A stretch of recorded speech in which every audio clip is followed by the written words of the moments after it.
Good afternoon, you wee bastards, and welcome back to another War Thunder video with Koala. And hello to all the new viewers to the channel. I'm glad you decided to stop by, because this one's going to be juicy. Today, we're going to do it again. This plane, absolutely broken, completely unhistorical, literally unplayable. Ladies and gentlemen, welcome to the corrections video on the Gloucester Javelin Mk.9. So, one of the more highly viewed videos on my channel is the one I made some months ago talking about the incorrect visual model and flight performance of the FJ4B Fury in-game compared to its real-life counterpart. Well, Gaijin's gone and done it again, this time with the Javelin. This is Britain's top-tier competitor.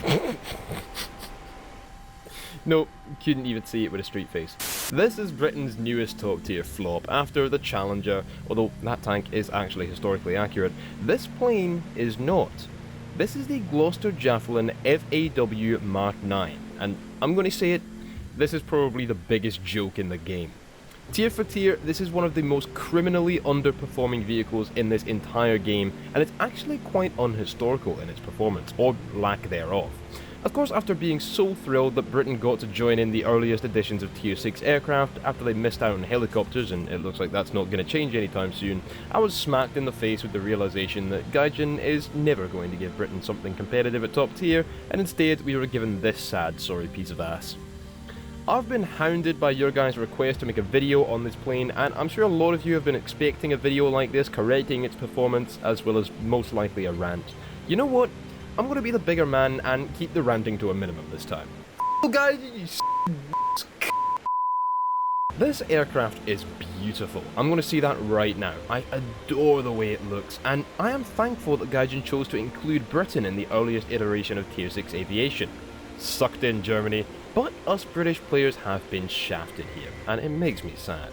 This aircraft is so far from a competitor to the other Tier 6 aircraft or even Tier 5s, that even in a max down tier, there are several planes that can outperform you very easily, and even the Voltor 2A, a plane classified as a jet bomber, is a far more competitive fighter than the Javelin is. Even the F9F Cougar, when it sat at 9.0, was a better performer than this aircraft, and it still out-dogfights it with barely a thought, along with 90% of the 8.0 jets in the game, including half the bombers. This is not balanced, this is certainly not fun, but we got air-to-air missiles in the game! There is very little this jet has with which to compete with even the 9.0s it faces, let alone the Tier 6 Mk.9 PT and F100D Super Sabre, which it does fight thanks to mixed RB. God help this plane against the CL-13A when even a Yak-30 makes for a more competitive jet fighter. The aircraft is sluggish in a turn, extremely slow with low climb rate and poor energy retention, it compresses enormously and rips its wings insultingly easily. Actually, insulting is quite a good word for this aircraft, because unlike the F100D and Mk.9 PT, both highly competitive, functional and above all fun aircraft, the Javelin Mark 9 is one step higher than worthless, and I only give it that because of its good looks, which distract you from its gobshite performance in the game. Missiles have proven to be, less than god tier. So don't go telling me that because it has twice the missile ordnance of the Mk.9 PT that it can compete, because given its sluggishness and its poor speed, you'll almost never get a good chance to use these missiles, and when you do, they're not exactly difficult to evade, are they? Now, perhaps Gaijin should have given us the Hunter F6 or de Havilland Sea Vixen, both transonic afterburning jet fighters like this one, equipped with air-to-air missiles like this one, and both with higher performance statistics than the Javelin, at least in a War Thunder scenario. But in this video, we're going to discuss this absolute joke of an aircraft, and just talk about how badly Gaijin has messed up this flight model, and how a corrected Javelin might look within the meta of current top tier.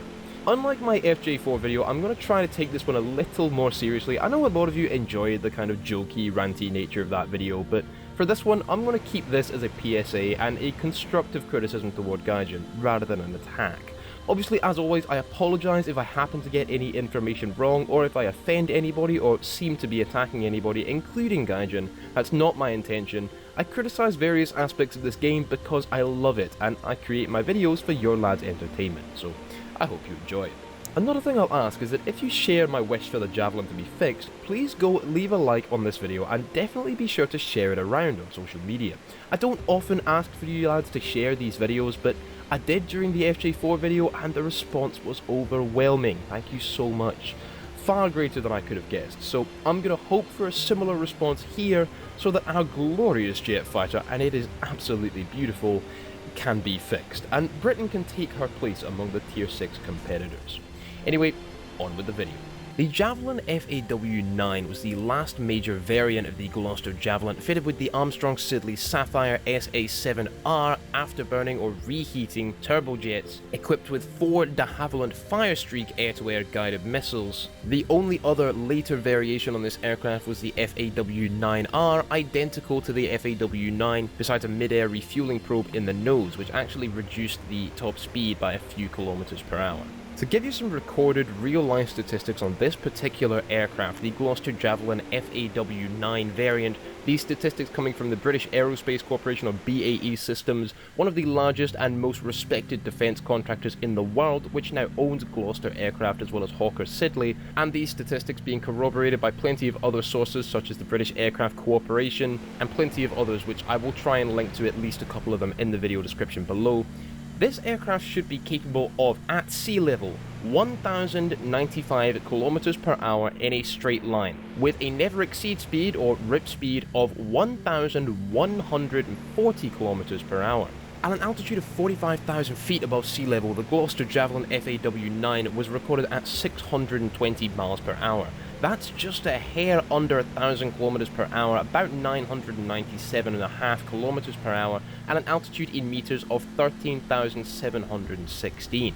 BAE Systems records state that these tests were done with 4 pylon-mounted Firestreak air-to-air missiles, and this would seem to match up with how these tests are most commonly done, which is with what is known as a standard outfit, which for this aircraft is 4 wing-mounted Firestreak missiles. These missiles don't comparatively have a massive effect on performance, but just to give Gaijin the benefit of the doubt, we're going to perform these tests in War Thunder with a clean wing. We're going to take off the 4 Firestreak missiles, take her into a test flight, and see exactly what numbers we can manage to record.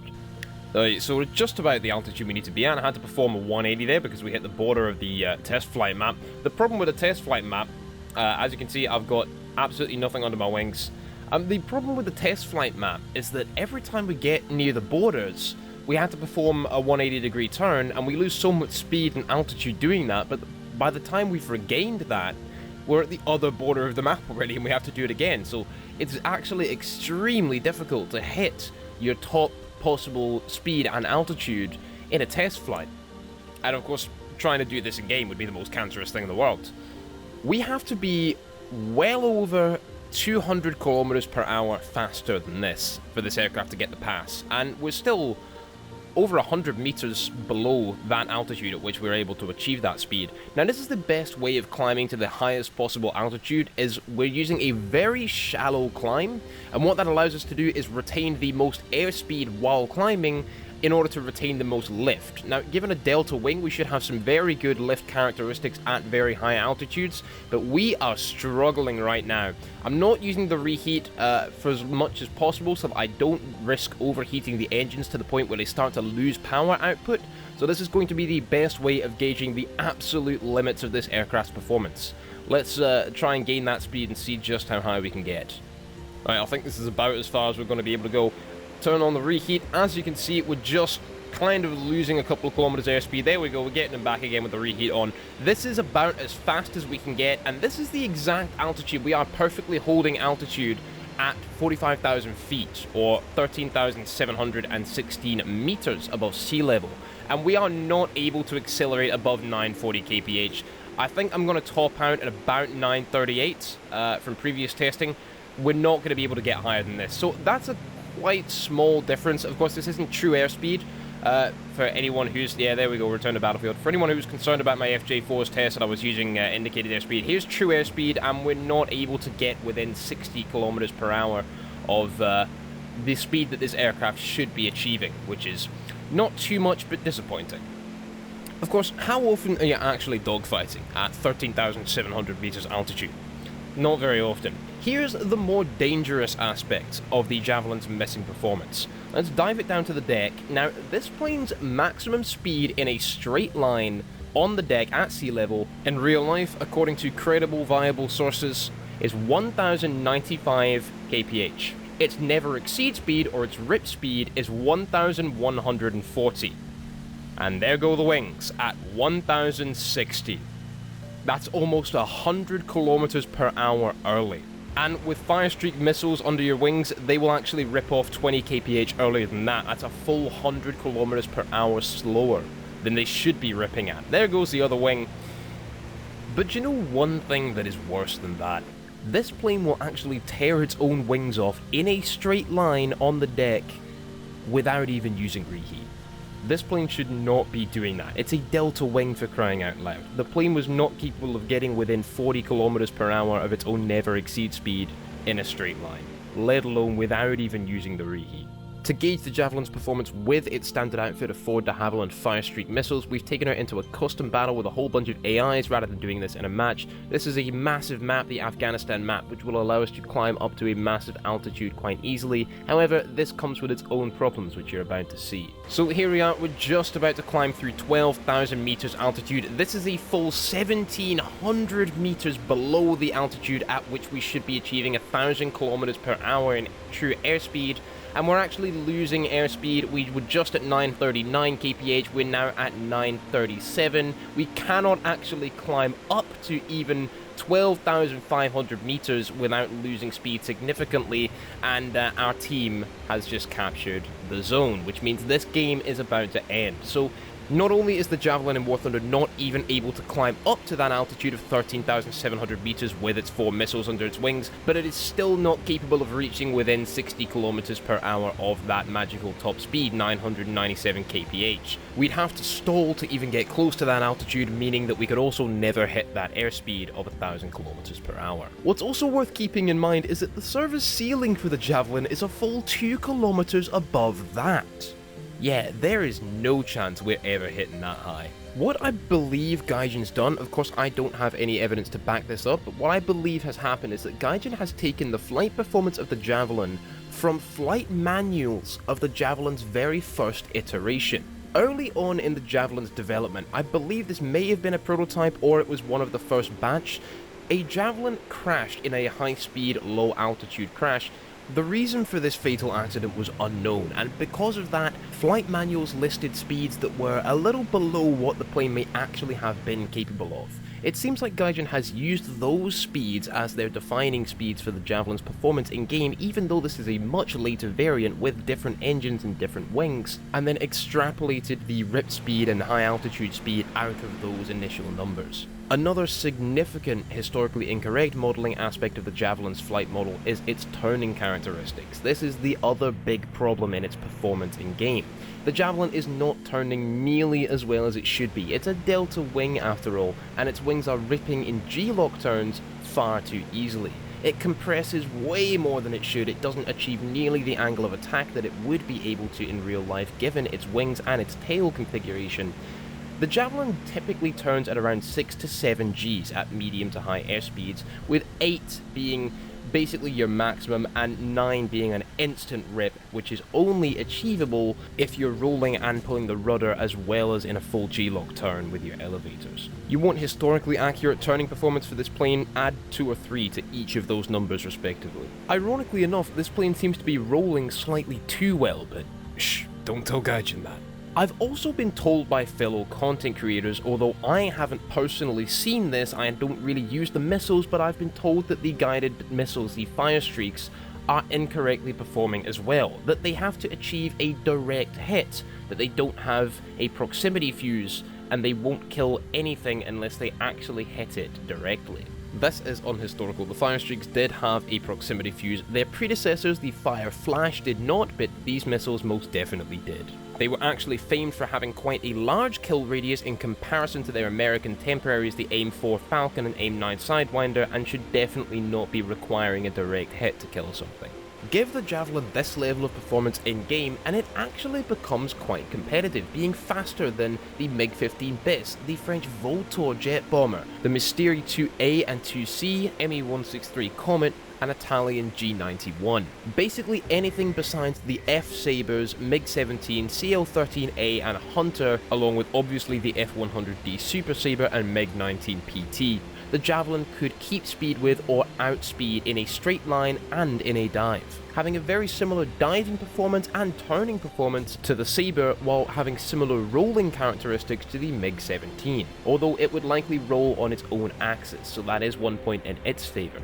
The actual turning radius of the plane might not be buffed by too much, but allowing for a higher angle of attack would actually make it much better in defensive flying, as you'd be able to much more easily make an enemy aircraft on your tail overshoot, which might give you some very easy missile opportunities. As for the Firestreak missiles, G-tolerance, I'm not entirely sure, it does seem to be accurate. The distancing and aspect ratio is perfect, but the higher kill radius would make them quite a bit easier to actually get kills with, making them worth taking out despite the heavy performance loss, which is also something that's dialed up a tad too high. Unlike my gripe with the FJ4 Fury, the visual model of the Javelin does seem to be pretty much perfect, which I praise Gaijin on, and the lift generating characteristics of the Delta Wing do seem to be modelled somewhat correctly, with the Javelin taking off very smoothly.